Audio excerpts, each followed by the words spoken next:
Hey guys, welcome back. I just want to give a little bit of an update on my life situation, so to speak.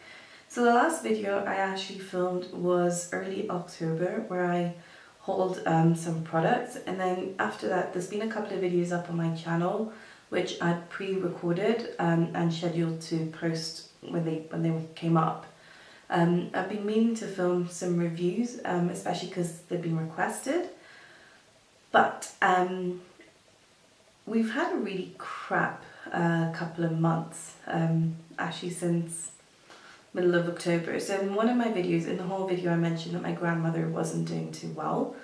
Sadly, she actually passed away end of October, but a week before my grandmother passed away, my husband's really good friend, one of his closest friends actually, was killed, and we've just been dealing with that, to be honest. That and my grandmother passing, and we've had a few other members of the family, being ill. Another one passed away. So it's been a really tough couple of months, and to be honest, I've just not had the time nor the inspiration or motivation to film. I've not really worn makeup either, to be honest, so not really been able to film a review as such, which is what I really wanted to do. But we're finally getting back on track, getting on with life, and just going about a normal day now. And so I'm starting to film my videos again. But I just want to apologise for not getting this video up earlier, and just the reviews and the requests that have been coming in, I've not been able to meet them, and I hope to get that done now. But yeah, I just wanted to let you know why I've not met the requests, because of basically what's been going on. So today's video is a review on the Wet n Wild Photofocus foundation. Now, I got it in the shade Desert Beige, which is meant to be for medium dark skin, and it's a warm shade, which is what it says on the bottle. Now, what does it actually say on here? I don't know. It actually doesn't say anything on this bottle about what it's supposed to do, what it's not supposed to do. It does say goodbye photo flashback. It says helps eliminate white particle reflection, which is basically flashback. So that's the only thing it says on here. It doesn't really say anything about the coverage or any of that, unless I am just being blind. No, it doesn't really say anything. So I'll go through my experience with the foundation in terms of coverage, colour, and everything else. And I'll talk you through how I feel about it. It comes, it's standard size, it's 30ml product or 1 fluid ounce. It costs about $6. I bought mine off Amazon, and I got it shipped to me. In the UK, it probably costs about £7 or £8, or maybe £10, I think, on Amazon. I'm not really sure, but I got mine from the States. Now, let me just start with the colour. Although it says it's a warm tone, and it's relatively warm, it's still not warm enough for my skin. I've got it on today, but I don't have it on as is. I've actually mixed it in. Sorry about that noise. But I've actually mixed it in with this Inglot AMC illuminator in the shade 62.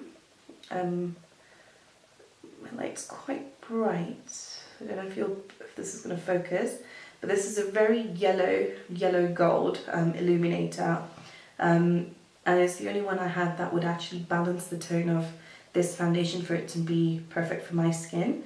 In terms of the shade, this is the right shade for me. It's just the undertone that isn't quite right. So if I use this on its own, it looks a little bit dull on my skin, and it actually looks darker than my skin. But that's because of the undertone, not necessarily the shade. So aside from that, let me go on to the actual product itself. This is light to medium coverage, and it is buildable. I wouldn't say it's full coverage because it doesn't cover my freckles. I don't know if I lean in closer, I don't know if you can actually see my freckles, but In person you can. My ring light does actually blur out some of the pigmentation, but in real life you can still see some of my freckles. But it is buildable. It does go on beautifully. I prefer using this with a buffing brush. I use the Real Techniques buffing brush rather than the Beauty Blender, which is actually what my preferred method of application of foundation is recently. But I find that with the Beauty Blender, it gives me almost zero coverage of the foundation. So yeah, I prefer using a brush, and it actually goes on really, really nicely with a brush. It applies beautifully, it doesn't drag, it doesn't skip at all. It goes on evenly, it's not patchy. And it blends out really, really easily. And layering products on top is actually really easy as well. I use the Body Shop shade adjusting drops in dark as my contour, and I've set that with an e.l.f. bronzer on my cheeks and everywhere else. I haven't powdered the foundation, I've just used powder, blush, bronzer, etc. Under my eye I haven't used a Wet n Wild concealer, I used a matte concealer, and I set that with powder, but it sat really nicely on top of my foundation. And again, mixing the two, illuminator and the foundation, it was a dream. It worked really, really well.